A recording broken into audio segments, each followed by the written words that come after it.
We talk a lot on this channel about small adjustments, sometimes even micro adjustments. Today, we're going to show you exactly what that looks like, and more importantly, exactly what that sounds like. So as you're working with these things at home, you're going to know exactly what to listen for, and also you're not going to feel out in the wind if you're uncomfortable with what's happening.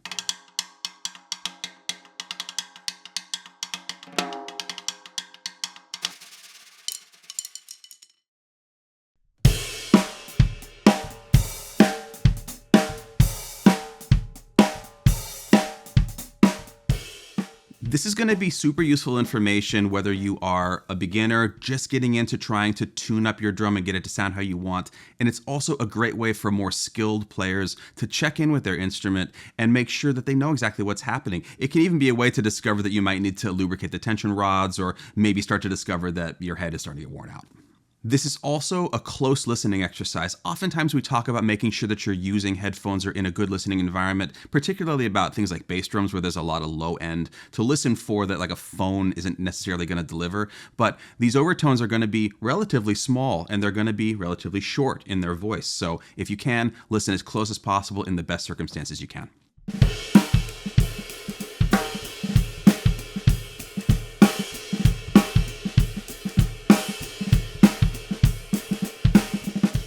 For today's demonstration, we're going to be using this drum which features diecast hoops. There's a lot of lore about what diecast hoops offer and also some of their limitations. And one of the things that is super fascinating about them, which we're going to find out about today, is the manner in which things change when we just adjust a single tension rod.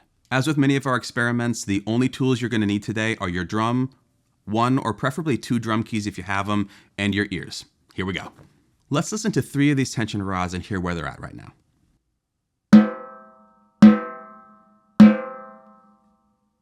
They're very close in pitch. Now we're going to adjust the middle one, listen to how it changes, and also listen to what it does to the ones next to it.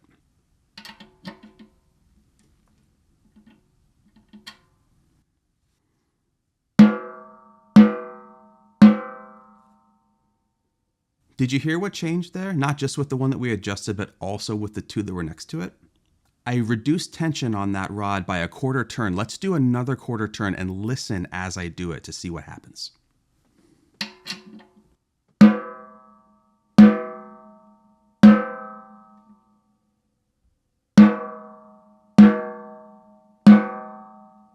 This is unusual in my mind. I would think that if I was adjusting one, that's the one that would change, but we're actually experiencing a pretty significant change in the adjacent tension rods. While this is a phenomenon that happens with most any drum to some degree, it is particularly pervasive with diecast hoops because of their built-in rigidity. What this means for us is that we may think that we have an evenly tensioned batter head, assuming we're using a diecast hoop. It may not be as even as we think because the rigidity of the hoop is implying tension in places where there might be less on the rod than we realize. This phenomenon can actually mask uneven tensioning of the rods in more than one place, to the point where you might check in with your drum and feel like it's in tune, but then have a tension rod that's fully backed out and has no tension on it at all. It can also lead you down rabbit holes of tuning where you can't figure out why the thing won't get in tune with itself when it feels like there's a lot of tension on all of the rods, and it can get super frustrating and super confusing. However, with little check-ins like this, we can start to get a sense of what our personal drum is and isn't giving us with something as simple as a quarter turn.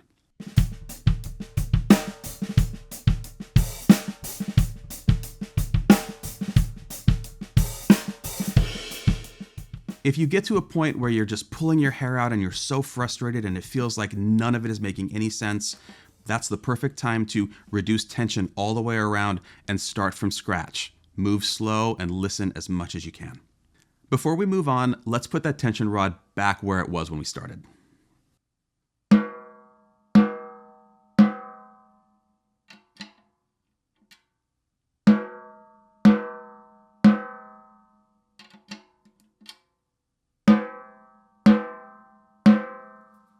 There's another often offending tension rod when we're trying to balance things out, and it's as far away from the one we're concerned with as you could possibly get. It's the opposite one. Now check this out. This is a little bit of an upside down experiment. I'm going to play at the tension rod location where we started, but I'm going to add tension to the opposite tension rod. Listen to what happens.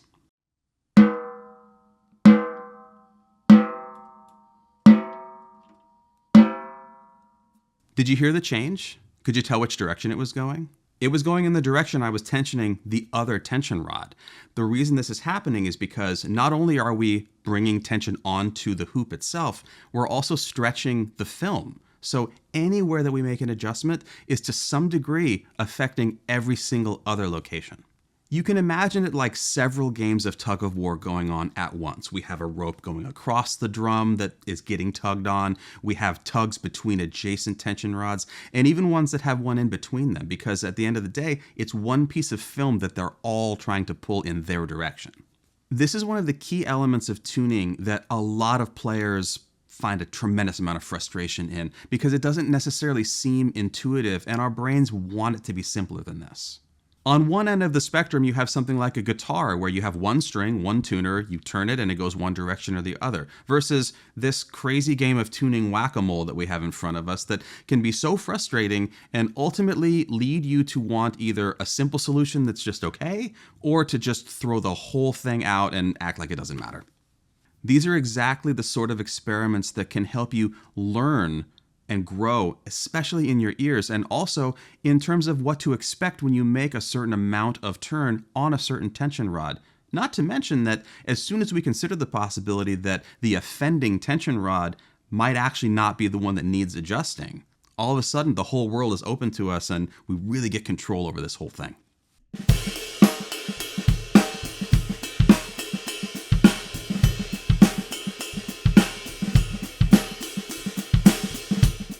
Let's leave our home on the batter head and let's move to the other side of the drum. After all, it's a snare drum and we gotta talk about the wires in the snare side head. For an awful lot of players, even at the professional level, they think of one tension of snare wires as being correct for the music that they make, when in reality, there's a massive amount of options inside of that mechanism that all create possibly useful sounds and maybe even a better sound than you have right now. We're going to move very slowly through this and listen along the way. What I've done is reduce the tension to 0 on the wires of this drum, but not by turning the mechanism off. I actually just turned the tension rod on that mechanism until there was no contact anymore. The mechanism is, functionally speaking, turned off at this point, and now we're going to start to add tension and listen along the way while we strike the drum. What we're looking for in this process is different places along the way that get us a good sound, all the way up to the point where we're starting to choke the resonance of the drum and have diminishing returns in the tone that it's capable of.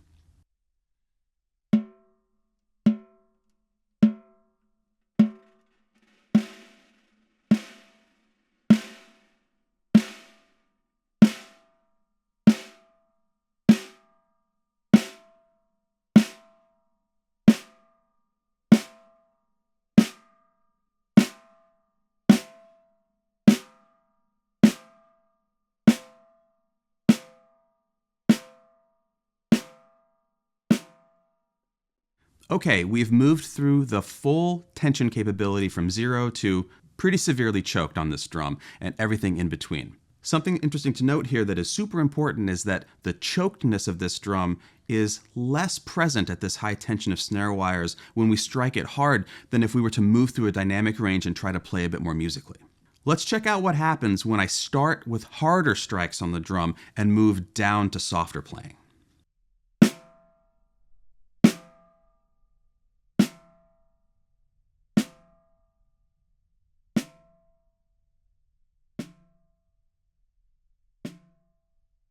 What's the first thing you noticed when you heard that demonstration, moving from striking it hard to super soft? There's a fair amount of things that I'm physically feeling as I move through that, but the auditory part of it is really the most important today for this experiment. What's physically happening is that the tension of the wires pressed into the snare side head is functionally making this drum unable to resonate. And if we give it enough force, we can still move those wires away from the snare side head if we really whack it. But as we start to get into lower dynamics, there's not enough force, there's not enough energy going into the drum to move the wires when they're that tight.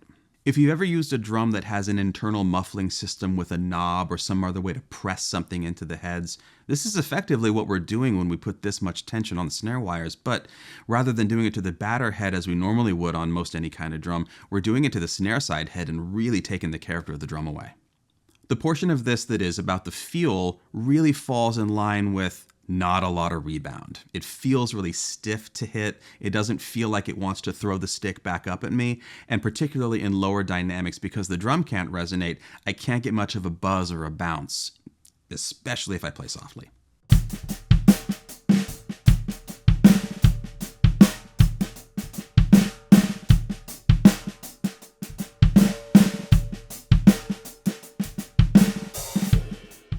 We want to demonstrate now how to listen for the spot where we want to end up. So rather than trying to dial the wires in and experiment broadly right now, we're going to go in reverse of what we did with the earlier experiment. Tap it in the center, but at a low dynamic until we don't hear choking anymore.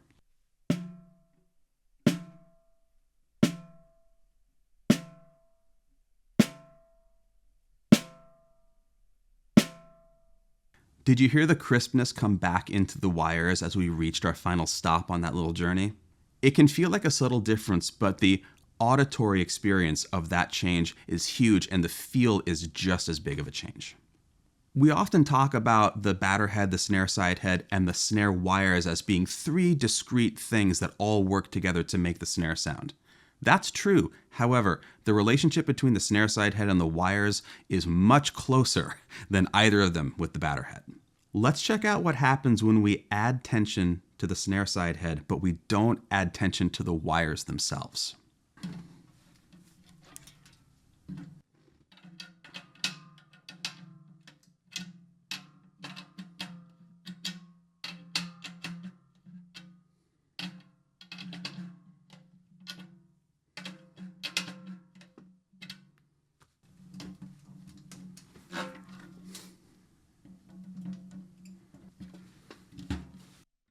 Now that we flipped the drum back over, let's hear what happened when we added tension to that snare side head and listen specifically to the wires.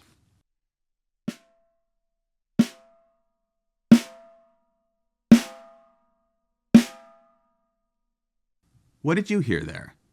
I can tell you what I hear. It sounds like the tension of the wires went down. That's a much more noticeable change than the sound of the tension of the snare side head going up.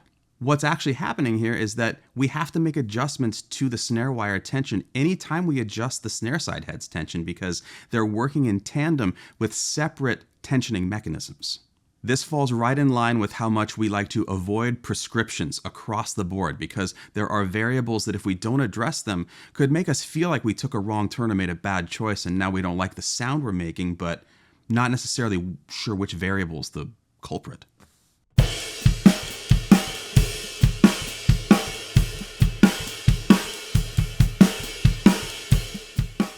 Sometimes thinking in terms of small or even micro adjustments can feel tedious, or like they're not going to get you results quickly, or that it's going to be a waste of time. But what really happens when we practice these things is we get better at our drum tuning process. We also get better at listening and learning along the way, which ultimately means that down the road, all of this is going to be intuitive for you, provided that you take the time to internalize these micro adjustments and, more importantly, how to listen to them. Always remember, too, that little adjustments are not learner adjustments. It's not like practicing a song at a slower tempo until you can play it fast. We never jump to big adjustments just because we have more experience. Little adjustments are about not throwing other variables out of whack in the process of us adjusting the thing that we are paying attention to. The reason that we circle back to prioritizing small adjustments in listening is because, in no small part, to the prevalence of shortcuts in the world and how much everybody wants a shortcut for everything. But the fact of the matter is you don't learn anything from a shortcut, and you don't actually improve. Take the time to not just enjoy the journey, but understand that the payoff is immense compared to some kind of quick fix that's going to make something that's okay, get you through, and then you're just never going to think about it ever again.